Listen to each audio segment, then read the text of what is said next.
Brianna Kinnear wasn't someone you'd expect to fall victim to something so gruesome, so tragic. She wasn't the kind of girl that you'd look at and think, she's headed for a bad situation.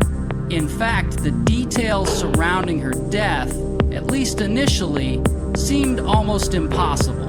According to investigators and backed up by the evidence her mother provided, Brianna was the last person you'd think would get caught in such a violent crime. But let's rewind for a second and talk about who Brianna was. Brianna was a star in high school. Popular, well-liked, the type of girl who breezed through life with everything seemingly falling into place. She was known for her skills on the soccer field. She was a star player and even had her sights set on a bright future, maybe with a scholarship, maybe at a big university. It seemed like Brianna was the perfect student, one who always did her work, always stayed out of trouble, always had a smile on her face. She didn't fit the stereotype of the typical troubled teen. Her future was a blank canvas, and she was the artist. Then, something changed. By the time she graduated, Brianna had plans, big ones.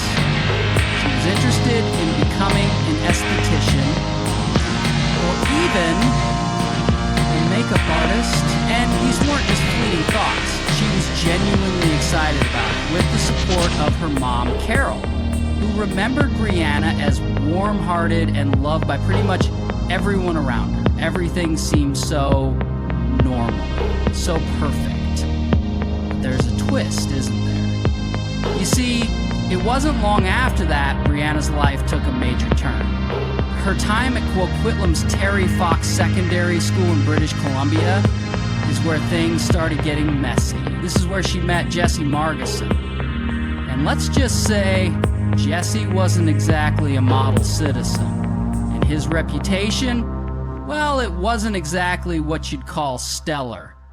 As soon as Brianna's mom heard the name, alarm bells were ringing. She knew Jesse's track record well, and it wasn't good.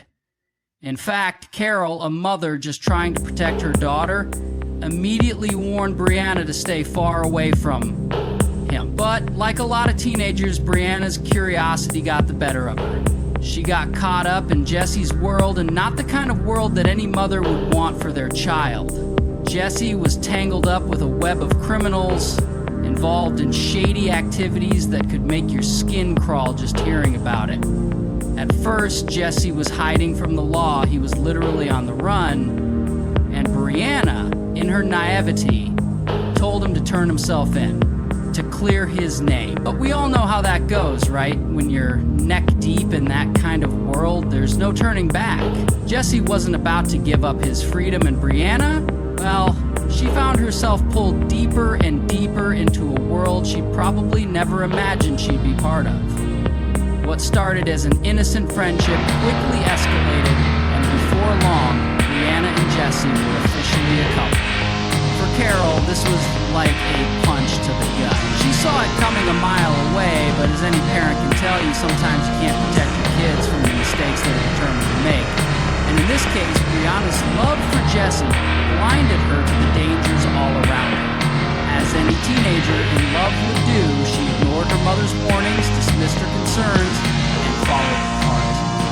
Carol, being the mother that she wasn't about to let this slide. She tried everything in her power to separate Brianna from Jesse.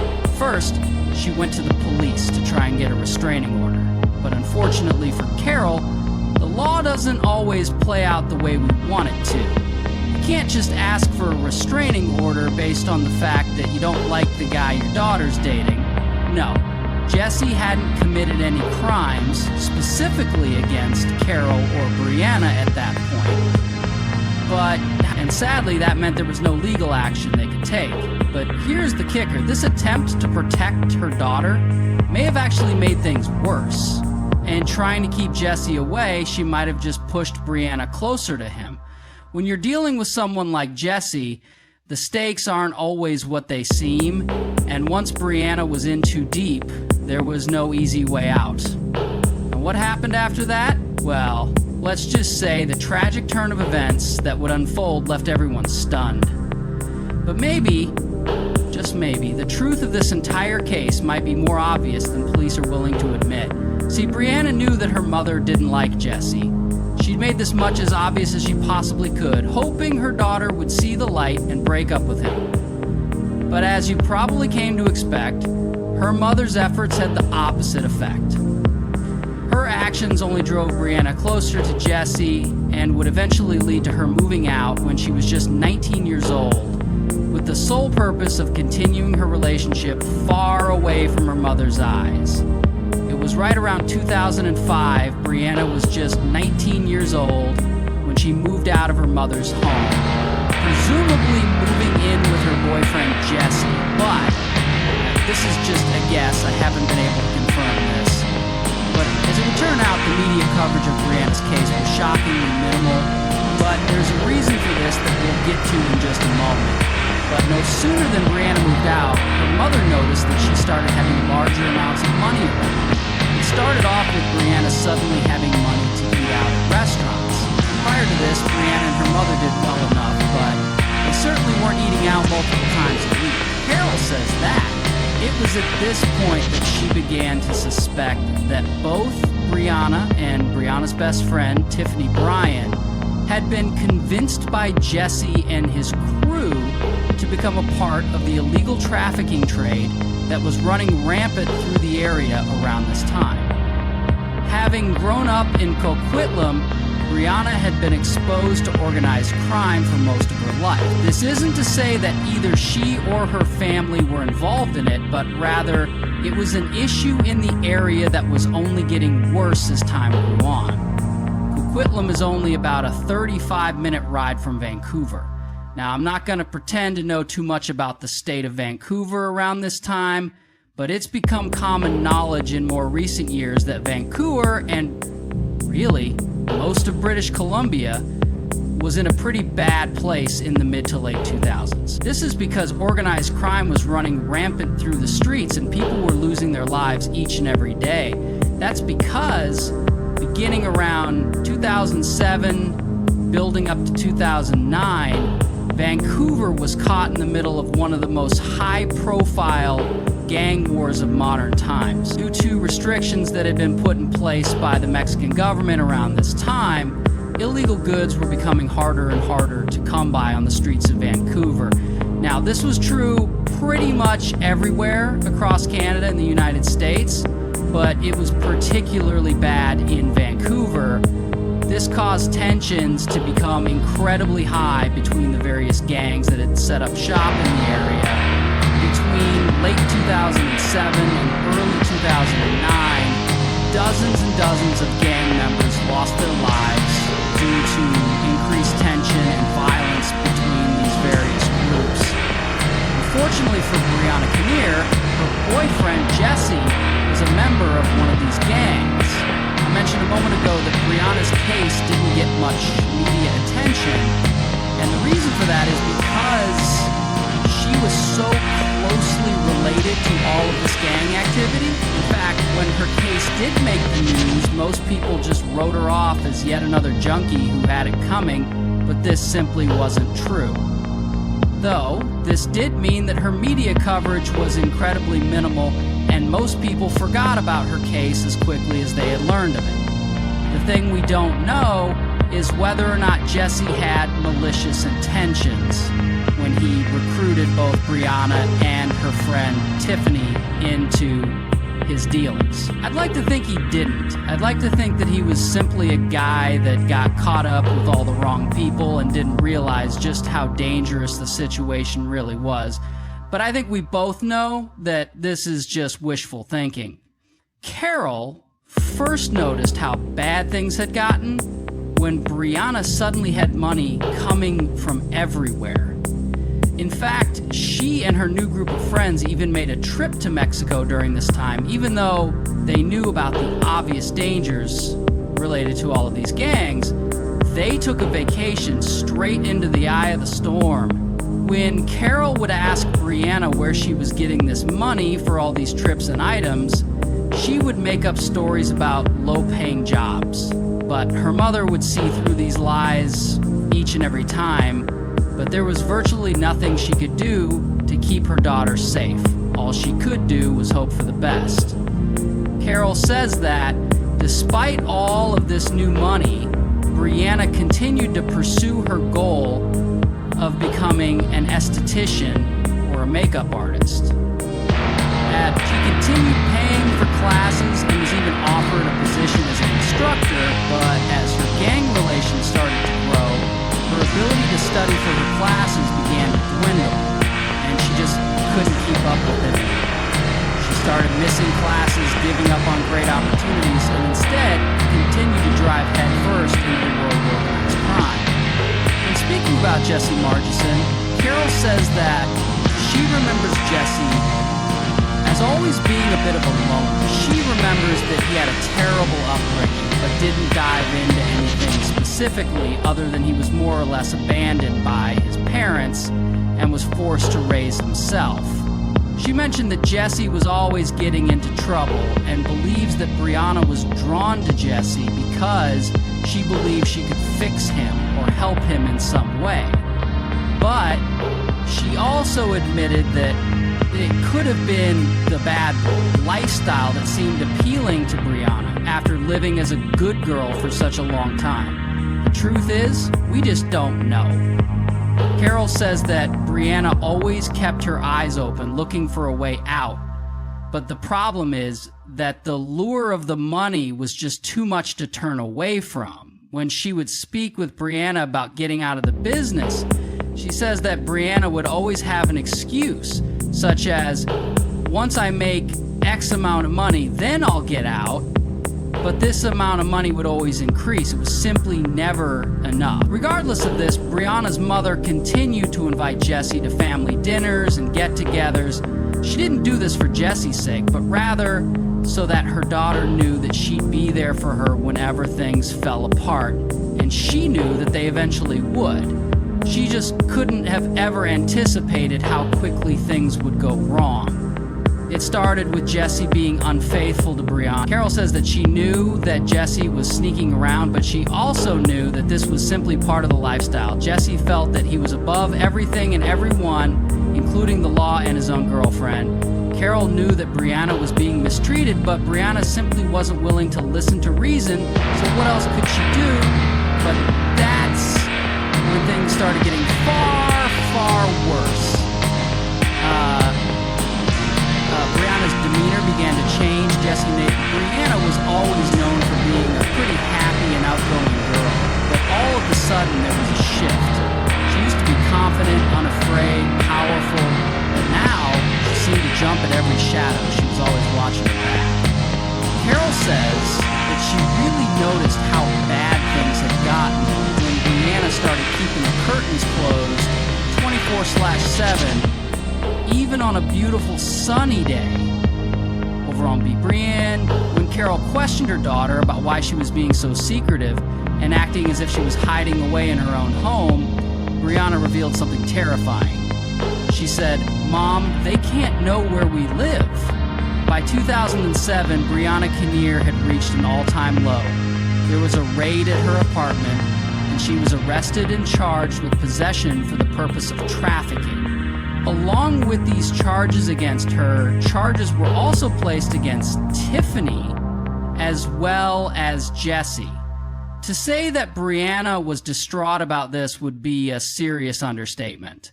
Brianna insisted that Jesse was willing to take all the blame for the situation. After all, he truly was the one to blame. Supposedly, Brianna played no part in the collection or dispersal of these illegal goods. But unfortunately, her name was attached to the lease of the apartment where all of it was found, so she was determined to have been an accomplice. It would also later come to light that detectives believed Brianna was in fact involved in the dispersal of these goods.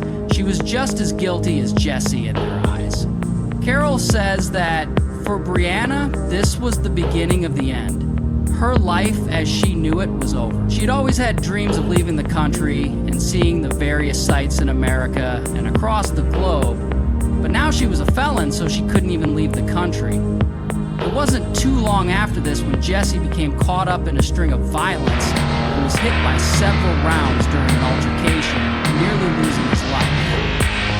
Thankfully, it doesn't appear that Brianna was present for all of this.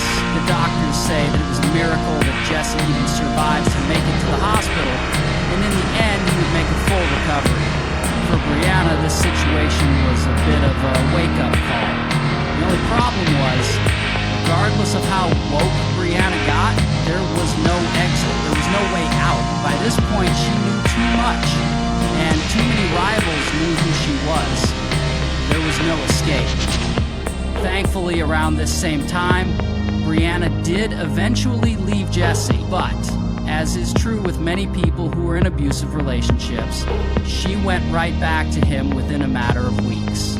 Worse yet, around this same time, Brianna started using the same substances she was selling, so adding an addiction into the mix certainly didn't make her situation any better. It's likely that she not only went back to him because she missed him, but also because she needed her next fix, and he was the main person who could provide that for her. After many more months passed by, Brianna finally made the decision to leave Jesse once and for all. She even packed up all of her things and moved to a new address that only her close family knew about, but Jesse wasn't willing to give it up. He was actually in prison at this point for one of the countless crimes he'd committed. He and Brianna would write letters back and forth all the time, but in late 2008 or early 2009, Brianna wrote him one final letter in which she broke up with him for good.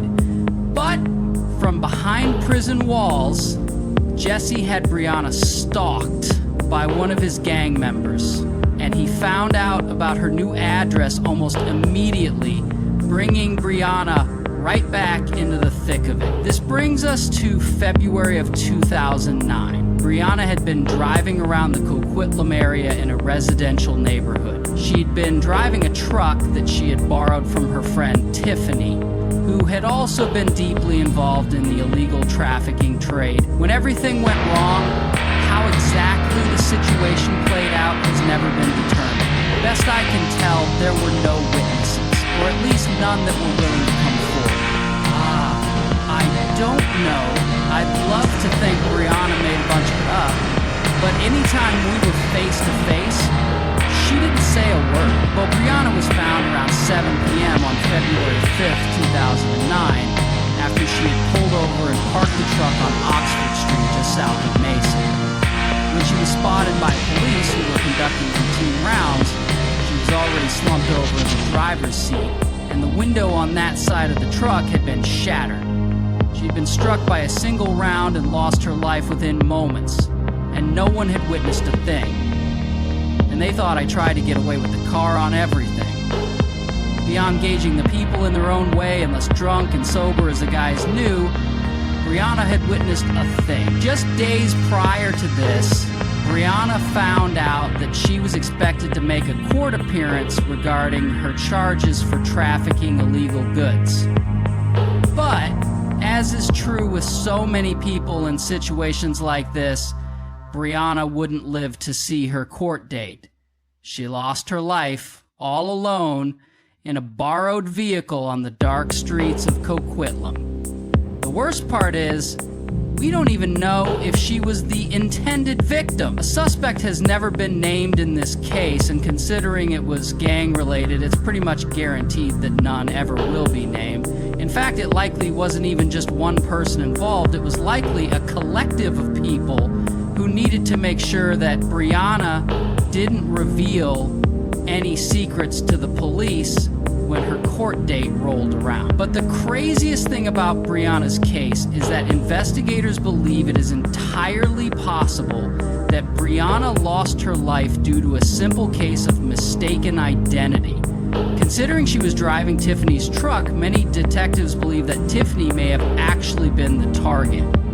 It has never been revealed why Brianna was parked in that area on the night that she lost her life.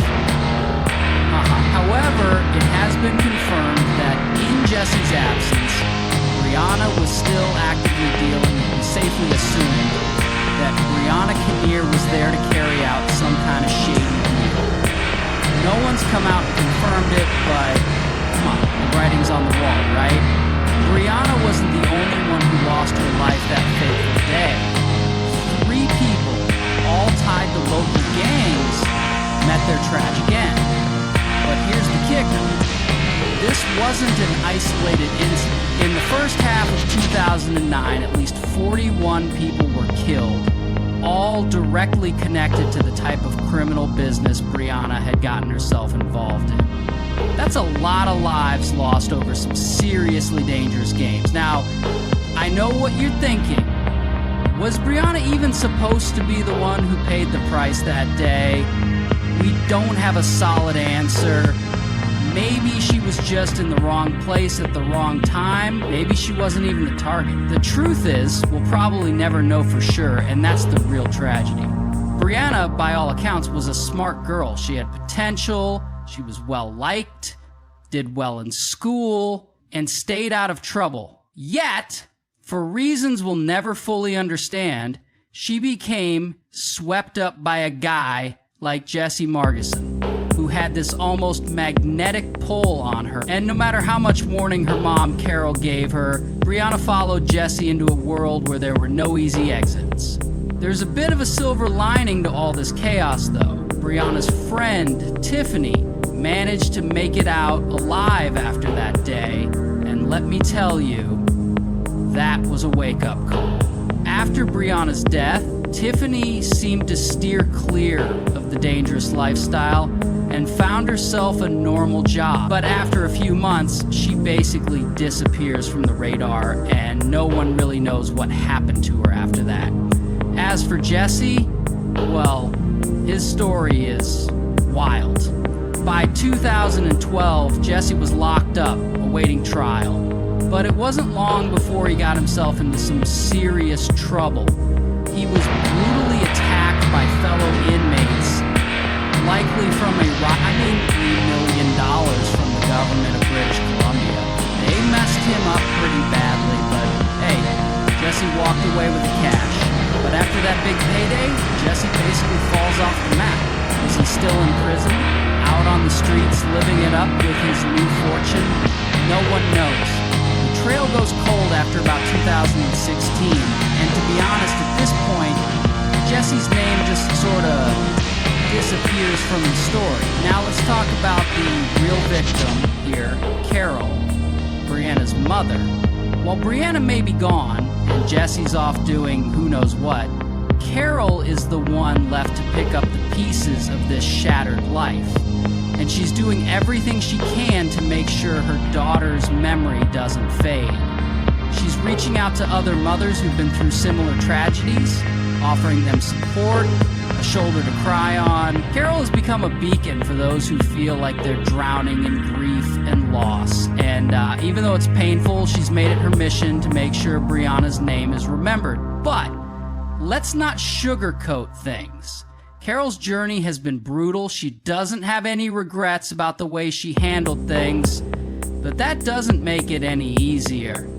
Brianna made some bad choices, and Carol couldn't cover for her anymore. One of the most gut-wrenching things Carol had to face was when Brianna asked her to write a letter to the judge, basically a character reference to prove that Brianna wasn't a bad person. Carol refused.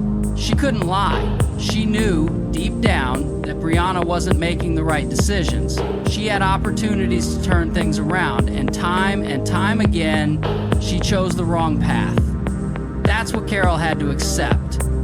And her daughter wasn't a perfect angel, and sometimes that truth stings more than anything.